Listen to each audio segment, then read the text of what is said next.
Hi guys, this is Fri.PM. My name is Joan. I got Longe and Yana in the building. We are live here at Boya, a very beautiful place here at the top of the hill at Bongo Square. We sell really good food and have an amazing cocktail and beautiful customer service. You check it out. But anyway, back to the show.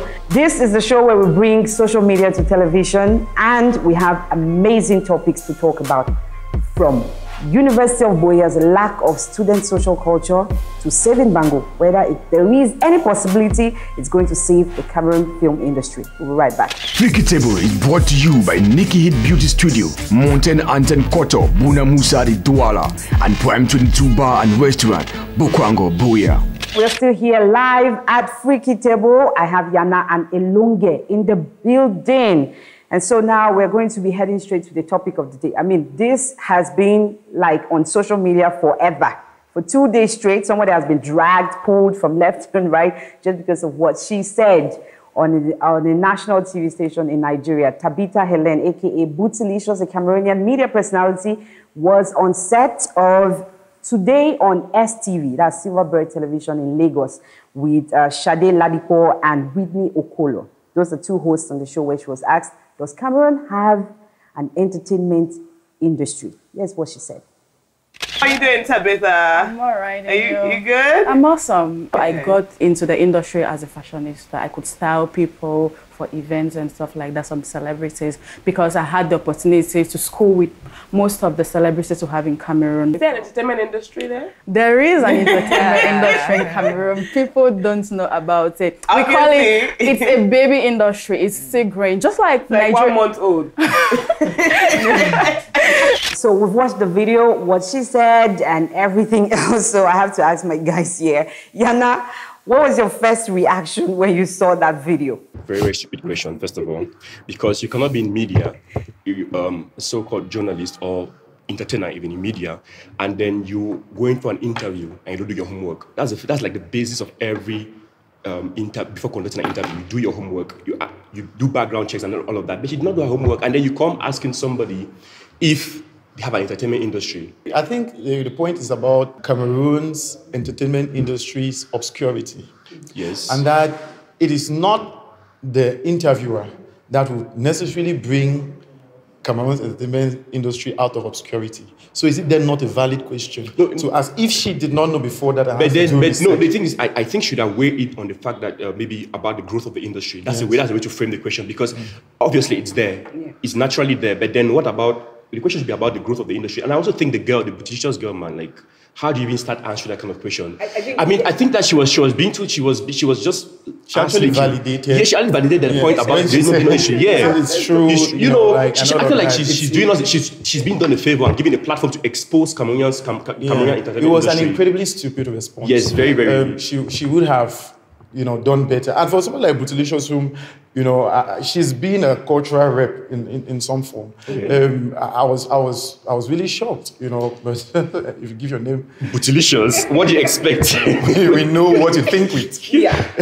But I also think there's another thing about, that type of question is going to arise because there's also an issue of us documenting, one, creating an identity of our entertainment culture, and also exporting it.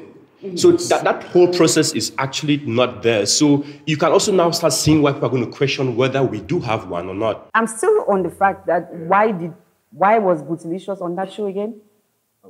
She said she went to Nigeria. Why was she on the show? Because if you invite somebody to your show, clearly there's something about that person that you want to know, or you want your fans or viewers or something to know about that person.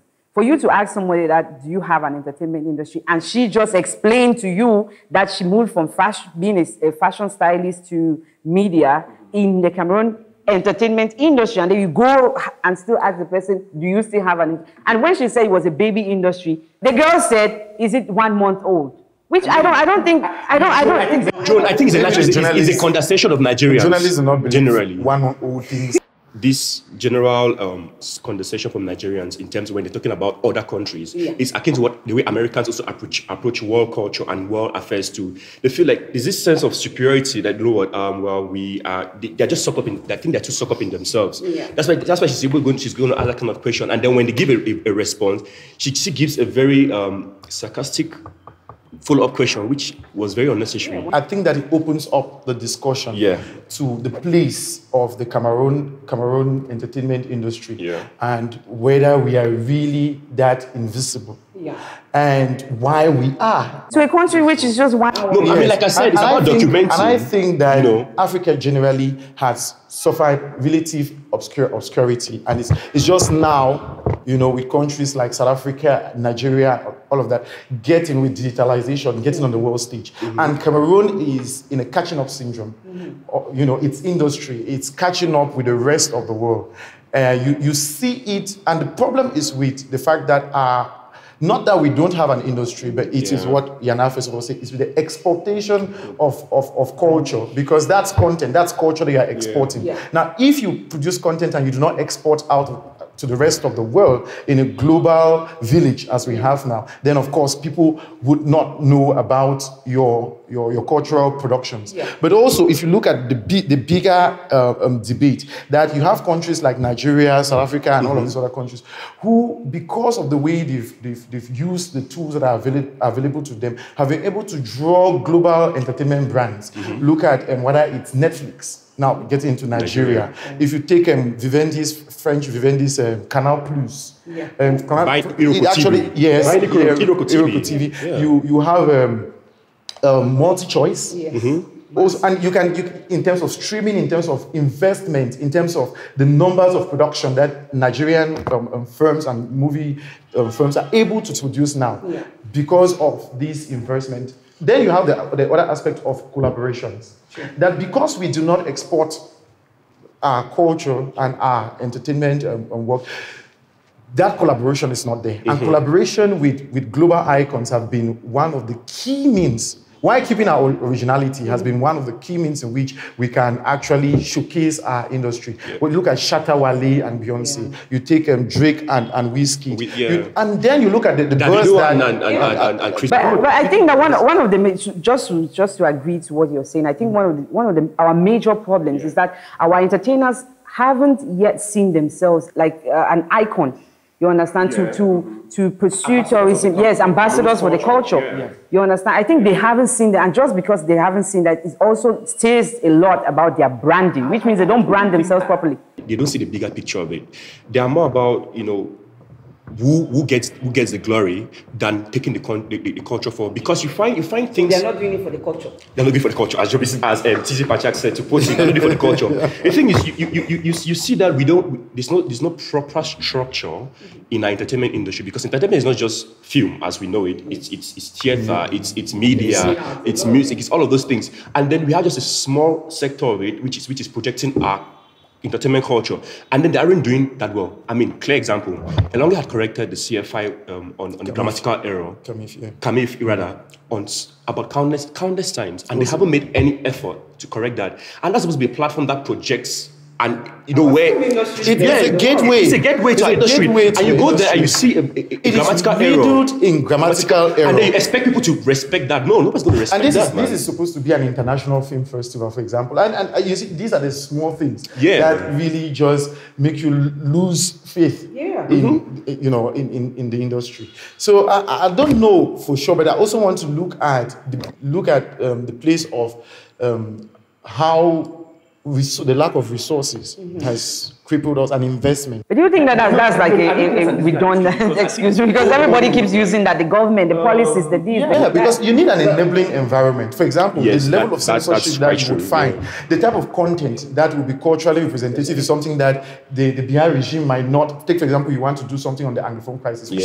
is a historical, socio-political moment. True. Do you really think that something like that, which would probably have global attention, that would be really good content, that it will be licensed?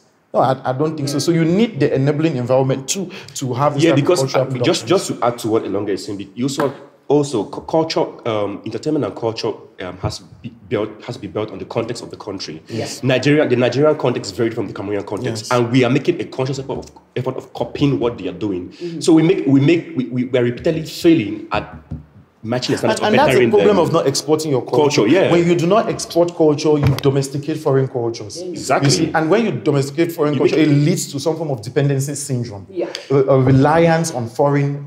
And also, it also makes the population, right, match up to the standards to the foreign standards, which you hardly ever match, because it's not something that you're used to. In the words of Jovi, Tizi Panchak is Kiss Daniel, Kosi. You know that kind of things thing. that they've domesticated Nigerian products until they become. Something very clear, right? The fact that an entertainment industry is not popular doesn't mean it doesn't exist. Those two Nigerian TV hosts or whatsoever you guys call yourself, I think that people should get that. The fact that we don't know so much about Botswana or Burundi or all these countries doesn't mean that they don't know that. And that goes a lot to other media personalities in Cameroon. Once you are out there to do a TV interview or a radio interview or whatsoever interview you're doing, the first thing in your mind or the top priority is to sell yourself. In this case, it was your culture and your industry, which you definitely failed to do that. Just your intelligence at the basic level. I mean, like, so that you don't look too stupid.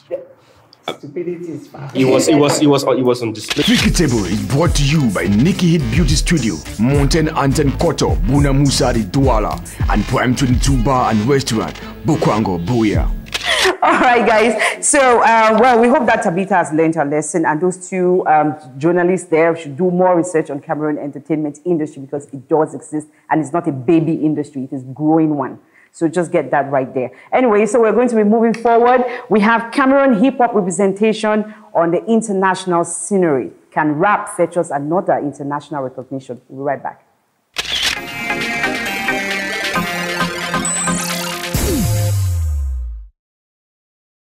Remember that you can watch this show on DcodedTV Show on YouTube. Please subscribe to that channel and and watch. Thank you guys so much for everybody that has been commenting, sharing, liking, and encouraging us, and even criticizing us. I don't know what this idiot is saying.